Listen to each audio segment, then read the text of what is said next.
Salut tout le monde et bienvenue dans cette nouvelle vidéo dédiée à notre formation comment créer un blog complet de A à Z avec le framework web Django.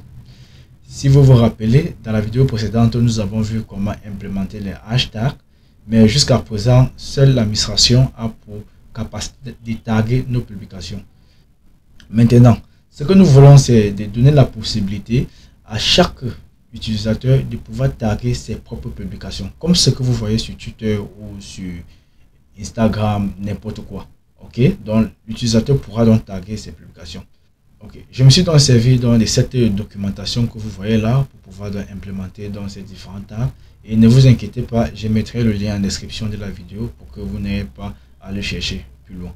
Là, je suis dans au niveau de ma doc qui est plutôt nickel. La première partie a déjà été faite. J'ai installé Django Tag Kit. Nous l'avons fait, c'est nickel. Ok.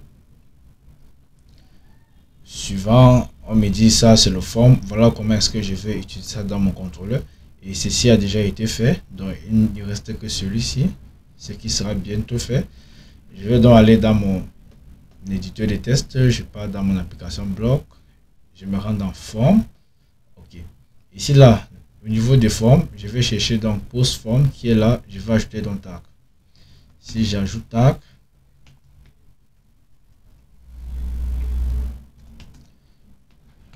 ok, je sauvegarde. Lorsque je sauvegarde, je vais un peu aller lancer mon navigateur. Je passe sur Add Tags. Normalement, nous devons créer une route pour ne plus à chaque moment aller. Vous voyez là, j'ai mon tag qui est affiché. Je vais retourner au niveau de ma doc pour voir comment cela fonctionne. On me dit que sans la dernière ligne-ci, les tags ne seront pas affichés. Bon, moi je suis un peu Thomas, je vais essayer pour voir ce que ça donne. Je retourne là au niveau de mon blog. Je vais dire les architectures en Python. Ok. Je fais un copier-coller. Je ne veux pas perdre le temps, c'est une vidéo plutôt simple. J'ai choisi la catégorie Python. Je vais taguer là Python et mes architecture. Je dis add post. Ok, on me dit que le post a été ajouté. Je reviens donc ici dans mon administration, panel d'administration. J'actualise. On me dit les architectures Python. Là, il n'y a pas de tags. Ça veut dire que les tags n'ont pas été sauvegardés. Okay. Donc si je veux donc ajouter des tags, je dois les faire par ici. Et ce n'est pas ce que nous voulons. Ce que je dois faire, c'est de supprimer ceci. Je dis go. Ok, I am sure. Je suis très sûr que je vais supprimer. Ok, la suppression a été faite. Je retourne donc au niveau de mon contrôleur, donc de ma vue. Et je passe sur add post qui est là. Ok.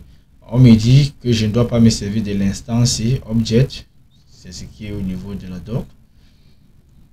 Voilà ça, mais je dois plutôt ajouter form.save m2m. Ok, je dis form.save m2m. Sauvegarde. Je vais un peu aller voir à quoi ressemble le module save m2m. Ok. Ça a été défini ici. Go to definition. Je crois que ça c'est la définition. Bon, je sauvegarde. Je me rassure que mon serveur reload, c'est bon, nickel. Je reviens donc au niveau de mon blog. Je vais encore aller, je peux plutôt aller comme ceci. Ok, tout est là. Je vais donc dire add post. Ok, je viens dans mon panel d'administration. Je reload les architectures en Python. Voilà le tag architecture en Python. Si je viens marquer ceci là comme publish et que je save par la suite en bas. Ok, nickel. Je viens là, je veux reload. Nickel. Bon, je vais taguer avec Python pour voir si j'ai ma pub. Les architectures en Python, c'est nickel les gars. Si je veux taguer uniquement avec architecture, je clique sur architecture. Là, ok, c'est bon. Les architecture en Python, je l'ai deux fois. Je vais donc retourner donc au sein de mon appli, je vais regarder. Architecture Python, je l'ai 2 fois, je vais supprimer une fois.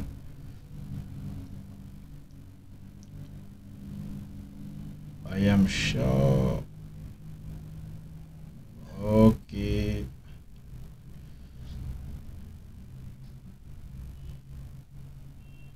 Ok, architecture en Python.